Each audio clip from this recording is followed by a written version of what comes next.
Բարգավաճ Հայաստան կուսակցության նախագահ Նաիրա Զոհրաբյանը Վանաձորում հրավիրված հանրահավաքում բացառեց հոկտեմբերի 2-ին կայանալիք ավականու ընտրություններից հետո իշխող կուսակցության հետ դաշինքը, ասաց փորձելու են Վանաձորում իշխանությունն իրենց ձեռքը վերցնել։ Ամենայն պատասխանատվությամբ հայտարարում եմ, սատանային են կմիանանք, իրան չենք միանա, այդպիսի բան չի կարող լինել։ Բարգավաճ Հայաստանը, Գագիկ Ծառուկյանի ստեղծած հզոր բարգավաճ արժանապատիվ Հայաստանը այն կուսակցությունը չի, որ գնա միանա այս երկիրը քանդողներին, այս երկիրը թալանողներին, մեր քաղաքացուն նվաստացնողներին, չի լինելու այդպիսի բան ժողովուրդ։ Իշխանությունների հասցեին հնչեցրած կոշտ քննադատություններից հետո Զոհրաբյանը հայտարարեց, որքան էլ իշխանությունը նոր դեմքեր բերի, միևնույն է ոչինչ չի կարող փոխել։ Ուստի ոչինչ չի կարող փոխել նաև Վանաձորում հանրապետականի կողմից առաջադրված նոտար Մամիկոն Ասլանյանը։ Կարող է լավ մարդ է, ես չգիտեմ էլ, ուզենա էլ, որևէ բան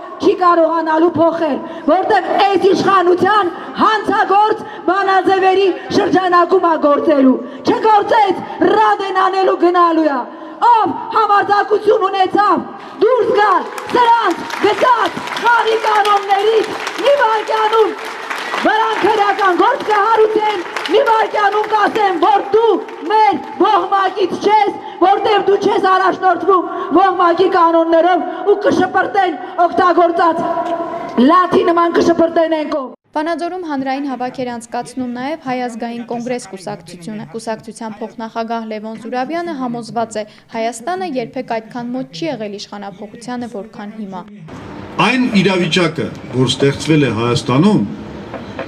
ցույց է տալիս, որ այսօրվա ռեժիմը ուղղակի սպառված է։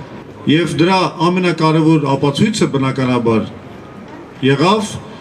ապրիլյան Քարորիա պատերազմի ժամանակ։ Երբեք դժգոհությունը Սերժ Սարգսյանի ռեժիմից այսքան բարձր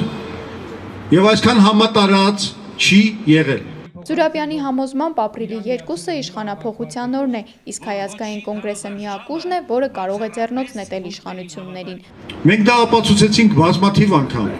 որ իշխանությանը այս իշխանավորներին վտանգ ներկայացնում է Հայ ազգային կոնգրեսը։ Դա է պատճառը, որ նրանք մեր վրա կրակել են, դա է պատճառը, որ մեզ բանտեր են նետել, բայց այդ ամենը չօգնեց։ Մենք դուրս եկանք բանտերից, մենք նորից վերականգնեցինք շարժման ամբողջ թափը եւ մենք մինչեւ հիմա միակ ուժն ենք Հայաստանում, որը ինչ որ բան կարողանում է պարտադրել իշխանություններին։